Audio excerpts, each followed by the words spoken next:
폭력이란 것이 다른 존재의 생명을 나의 힘 아래 종속시키고 나의 힘을 통해 그 다른 존재의 삶과 죽음을 지배하는 과정에서 발생되는 것이라 한다면 평등은 폭력에 참여하지 않기 위한 필수 불가결한 조건이 된다.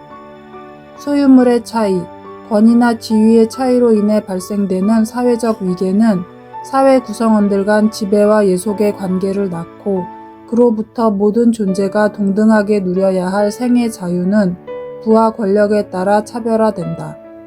그리하여 본래 한 몸이던 자유와 평등은 서로 분리되고 그 둘은 동시에 자연의 생명력으로부터 멀어져 폭력 안에 유폐된다. 평등한 사회에서라면 모두의 자유는 함께 보호받고 존중받을 것이고 그 누군가의 자유가 억압됨으로써 발생한 분노가 다른 누군가에게 폭력으로 행사되는 일은 없을 것이다. 권위적이고 위계적인 사회는 공포를 바탕으로 사회 구성원들의 자유를 축소시킴으로써 그들을 불안과 두려움에 떨게 하고 나아가 불안과 두려움의 끝에서 더 이상 어떠한 자유도 누리지 못하게 된 이들의 정서는 증오와 분노로 변해 사회 안에 다시금 폭력을 낳는다. 베네딕트가 연구한 뉴멕시코의 푸에블로족의 모습은 이처럼 불평등으로부터 유래하는 우리 사회의 폭력의 문제에 대해 시사하는 바가 크다.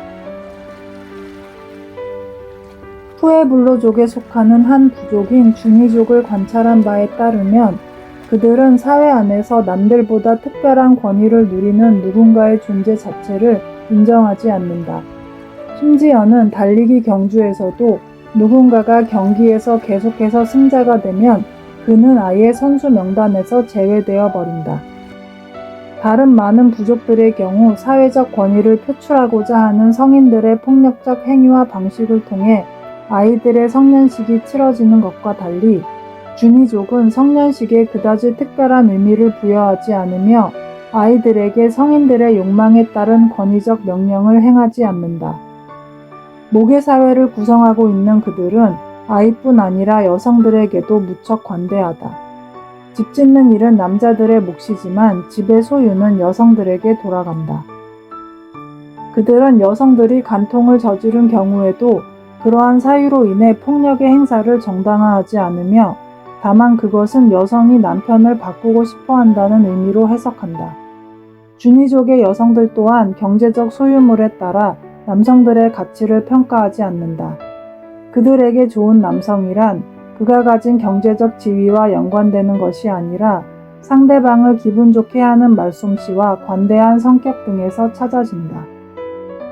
다른 부족들의 경우 장례를 치른다거나 월경 중인 여성들을 대할 때 샤먼의 초월적 지위에 기대어 부족 전체가 온갖 공포스럽고 폭력적인 의식들을 거행하는 것과 달리 푸에블로족은 공포나 위험과 관련된 정서와 분위기를 사회 전체로 발달시키거나 확대하려 들지 않는다. 푸에블로족에게는 샤먼이라는 존재는 없고 오직 사제만이 있을 뿐이며 사제들조차도 폭력이나 갈등의 상황에 대하여 다른 부족 구성원들을 처벌하는 사법권을 지니고 있지 않다. 부족 구성원들 간 위계가 존재하지 않으므로 자연히 폭력이 발생할 여지가 드물고 폭력이 동반하는 여러 부정적인 감정들로부터도 자유롭다. 베네딕트의 말에 따르면 그들에게는 분노나 사랑, 질투나 슬픔, 또 다른 어떠한 감정이 되었든 간에 감정의 절제가 최고의 미덕으로 여겨진다. 그들은 우주 안에 선과 악이라는 이분법을 새겨넣지 않고 죽음 역시도 삶의 한 과정으로 여기며 부족 전체와 우주가 하나라는 느낌을 공유한다. 필라스트르의 저서 속에서 발견되는 아메리카 인디언 사회의 모습 또한 평화로운 사회를 만들기 위해 평등이라는 요소가 얼마나 필수적인 것인지 다시 한번 깨닫게 해준다. 지도자는 있으나 국가는 없는 남아메리카 원시사회의 추장들은 폭력과 결별한 권력, 강제력이 0점이 되는 권력을 소유한다. 남아메리카 추장들에게는 다른 부족 구성원들과 달리 많은 아내를 거느리는 것이 허용되는데 대신 추장은 부족민들보다 많은 재산을 가지는 것이 금지된다. 관대함은 추장이 되기 위한 필수적 요건이며 탐욕에 찬 추장은 추장 자리에 머무를 수 없다.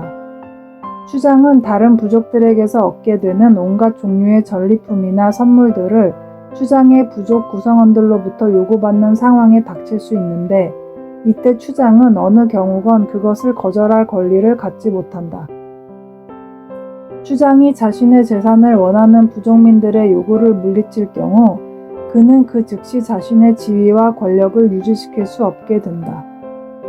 부족사회 전체가 그러한 추장은 추장으로 인정하지도 용납하지도 않기 때문이다.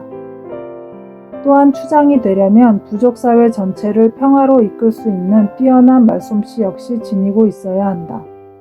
추장의 언변을 통해 분쟁이 해결되지 않게 되면 이러한 상황은 폭력을 낳을 수 있기 때문에 그것은 사회 안에서 추장의 위신을 떨어뜨리는 이유가 된다.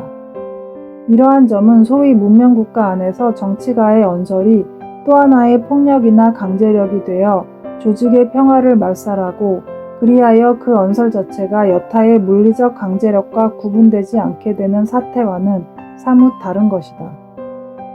따라서 추장은 부족민을 통제하고 처벌하는 재판관이 아니라 구성원들 사이에서 타협점을 찾으려 노력하는 중재자의 지위를 누릴 뿐이다. 그가 물리적 강제력을 행사하게 된다는 것은 곧 추장 스스로가 평화를 깨뜨리고 공동체 내부의 전쟁을 먼저 가져오게 된다는 스스로 모순적인 결과를 가져오게 되는데, 그렇다면 그는 그 순간부터 추장이 아니게 될 것이다. 아메리카 인디언 사회 안에서 추장은 경제적으로든 정치적으로든 오직 자신의 권력 없음으로 인해 추장의 지위를 누릴 수 있는 것이다. 그렇다고 해서 추장의 능력이 다른 이들보다 덜한 것은 결코 아니다. 추장이 되려면 다른 사람들보다 뛰어난 사냥 기술과 군사적 능력을 보유해야 한다. 하지만 추장이 권력을 행사할 수 있는 시기는 다른 부족의 위협으로 인해 전쟁을 벌이게 되는 특수한 경우에만 해당한다. 추장은 전쟁 시에 부족 전체를 이끌지만 전쟁이 끝나고 평화가 찾아오면 추장은 다시 일체의 권력을 상실한다. 추장이 전쟁을 이끌 수 있는 것은 어디까지나 부족 전체의 욕망이 그러한 전쟁을 함께 원할 경우에만 그러하다. 만일 전쟁을 하려는 추장의 욕망이 과도하여 전쟁을 원하지 않는 사회의 욕망과 배치될 때 추장의 군사 능력은 정치적 권력으로 탈바꿈되고 추장과 부족민들의 평등한 관계는 깨어질 것이다. 실제로 이러한 경우에 봉착하게 된 추장의 경우 부족민들이 따르지 않는 혼자만의 전쟁을 수행하게 된 예들도 발견된다. 추장이든 그 누구든 남보다 많은 재산, 남보다 높은 지위가 허락되지 않는 아메리카 인디언 사회. 플라스테르는 다음과 같이 말한다. 국가 없는 사회, 원시 사회의 경제적 작용 속에서 더 잘 사는 자와 못 사는 자의 차이를 만들어낼 수 있는 것은 없다. 그곳에는 이웃보다 더 많이 일하거나 더 많이 갖거나 더 낫게 보이고자 하는 이상한 욕망을 지닌 사람이 한 사람도 없기 때문이다. 아메리카 인디언들은 오직 자신들을 위해 일한다. 그들의 평균 노동시간은 하루 4시간을 넘기지 않는다. 그럼에도 그들은 잉여 생산물을 남기고 그것들은 정기적인 축제나 초대연을 통해 소비된다.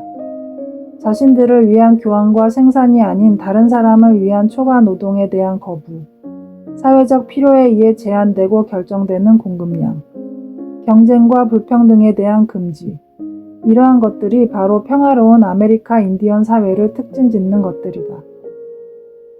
자연 안에서는 그 어느 생명체의 생명도 차별받는 일이 없다. 저마다 각기 다른 모습을 지닌 자연 안의 무수한 생명체들 간의 차이와 다양성은 그것들이 지닌 생명 하나하나의 가치가 모두 평등하게 존중될 때 존속될 수 있다. 뉴멕시코의 푸에블로족이나 클라스터르가 만난 아메리카 인디언들은 자연 안의 그러한 차이를 차별과 혼동하지 않음으로써 부족 구성원들 중 누구의 생명도 쉽게 위험에 빠뜨리지 않는다. 자본의 원천이 자연임을 망각한 채 자연 안의 생명들을 고르게 보듬기 이전에 그저 자연으로부터 추상화된 자본의 증식과 축적을 향한 욕망만을 쫓는 우리 사회에서 생명체들 간의 차별은 마치 자연스러운 차이인 것처럼 의심 없이 작동된다. 우리가 그렇듯 자연스럽게 폭력적 욕망을 따르는 그러한 사이 어떠한 생명체들의 생명은 소리 없이 우리 곁을 떠난다. 능력이라는 이름 아래 무한정한 소득, 무한정한 자본의 크기를 허락하는 우리 사회.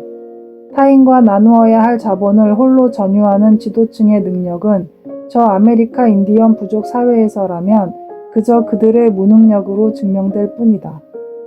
또한 우리 모두가 타인들과 더불어 잘 살고자 하는 욕망이 아닌 타인들보다 더 잘 살고자 하는 변태적 욕망을 쉽게 버리지 않는 한 보다 많은 생명들을 돌보지 못하는 그들의 무능력은 우리로 하여금 존경받는 능력이 되기를 그치지 않을 것이다. 폭력이란 오로지 인간 사회와 더불어 출발할 뿐 자연적이고 물질적이기만 한 차원에서 성립되는 개념이 아니다. 저마다 다른 모습을 지닌 구성원들 간의 평등이라는 문제가 유의미해지는 것은 오직 인간 사회로부터 출발할 때 그러하다. 생명체들 간의 평등한 관계가 사라지고 하나의 생명이 다른 생명에 종속될 때 폭력은 출발한다. 자본의 불균등한 분배로 인해 인간이 인간에 의해 지배될 때 자연의 생명력은 인간으로부터 멀어지고 인간의 생명은 위협받는다. 우리의 일상 속에 만연한 건강과 환경을 위협하는 온갖 반자연적인 물질들과 상품들의 존재가 이미 그러한 자본의 불평등한 귀속을 증거하고 있는 것일지도 모른다. 그 누구의 생명도 다른 이의 생명에 종속되는 일 없이 자연 안에서 모두 하나가 될 수 있기 위해 자연의 생명력을 해치지 않는 자본의 평등한 나눔은 본질적이다. 자연으로부터 출발한 자본이 인간과 다른 생명체의 생명을 위험에 빠뜨리지 않고 모든 인류에게 평화를 위한 수단이 될 수 있으려면 우리 시대 자본의 모습과 그것이 지닌 크기의 차이들을 변화시키지 않으면 안 될 것이다. 생명체의 파괴를 담보로 하는 군수품과 같은 폭력적 자본의 생산을 종식시키고 그 누구의 생명도 위협받는 일이 없이 균등한 크기의 자본이 모두에게 귀속될 수 있도록 사회적 시스템을 변화시키기 위해 함께 노력하기. 그리고 자본이 자연의 생명력을 해치지 않도록 자본의 모습을 바꾸고 그러한 모습의 자본을 모든 생명체에게 고르게 나눔으로써 자연 안에서 하나 되기. 그것이 아마도 인류가 온갖 폭력으로부터 벗어나 모두의 평화를 향해 나아갈 수 있는 가장 첫 번째 길이 되지 않을까?